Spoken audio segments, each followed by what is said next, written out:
I can't do this. I can't keep this up. I've become too obsessed.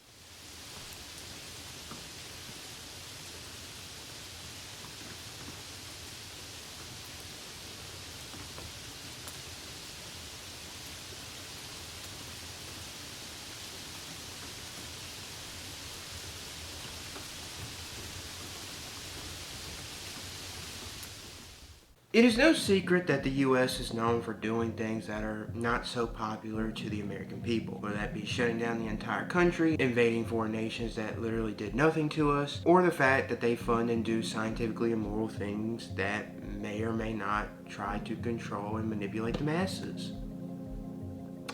Yeah, in today's video, folks, we are going to be diving deep in some of the most bonkers things you have never heard of. We're going to be talking about the mysterious Hendrikus G. Lewis.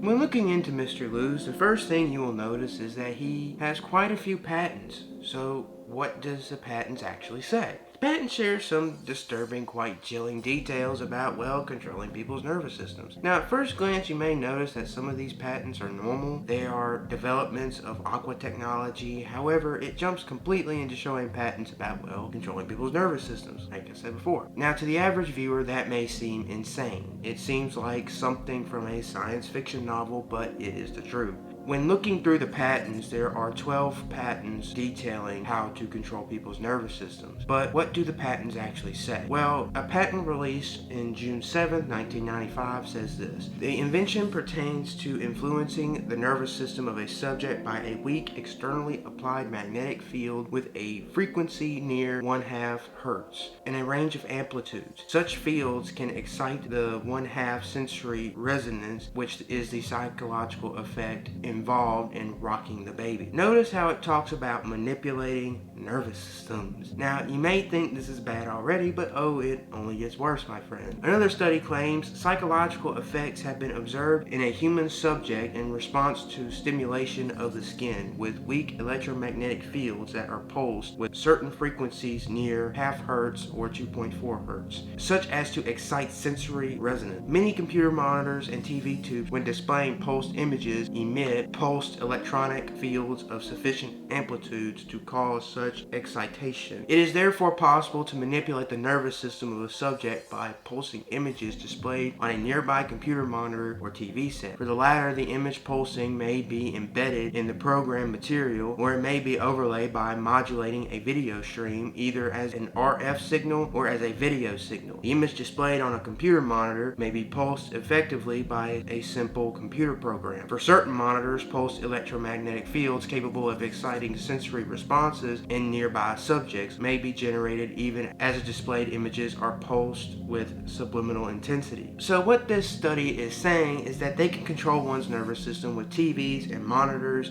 They also provide images to demonstrate how this may look. Truly is disturbing stuff, and there are 2 of the 12 studies mentioned that claim this. I think no matter who made these studies for whatever purpose, imagine this technology getting out to someone malicious, or the people who made this technology decide to use this technology for other nefarious purposes. But who was the person that made this technology and what for? That, however, is the most fascinating part of this whole mystery. Hendrikus G. Lewis is an interesting character. If one tries Googling his name, you may notice that there isn't much information that comes up about him. No photos or anything. There are some obituaries for the man, but we will get into that later. The only immediate thing that can be known about him is his multiple patents and his association with the company known as the Plasmodine Corporation. All that is shown there are multiple patents, some that are fairly innocent to the Hendrikus G. Lewis patents. But that is all there is. No info can be found about Plasmodine. So with all these mysteries and questions, there are many theories on why these corporations and Lewis himself is so hidden. The first theory is that the name is just a placeholder for other people to use to make inventions.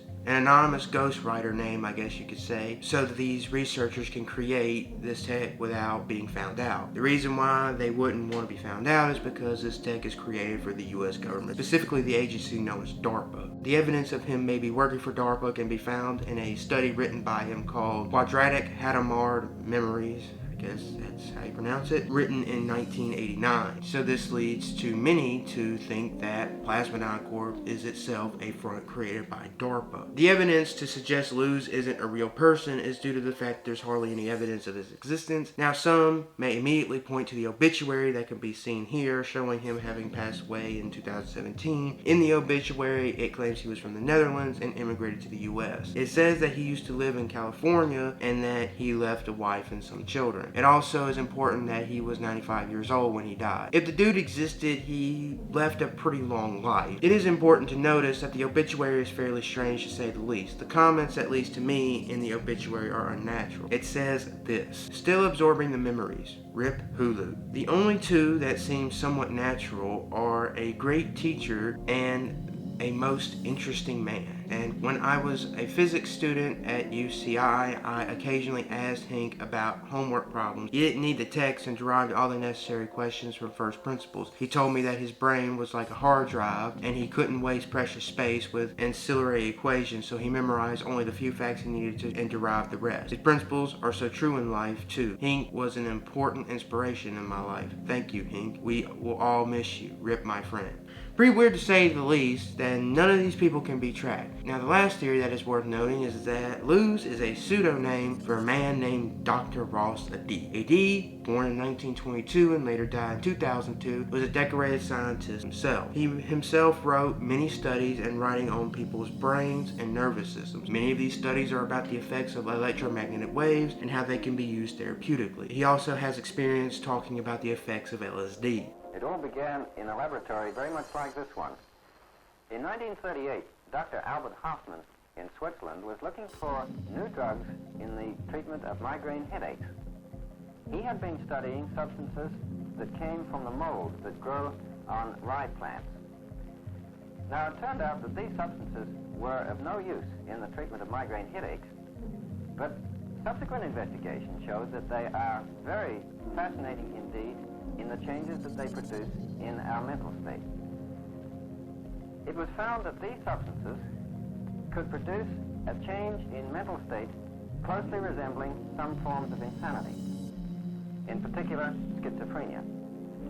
However, more interest has centered on the very peculiar symptoms that the drug produces in the subject who is otherwise normal. The thing, however, that many show that may connect him to Luz is not only a study on brains and electromagnetic waves, but the fact he has access to technology from the USSR that can manipulate people's brain waves.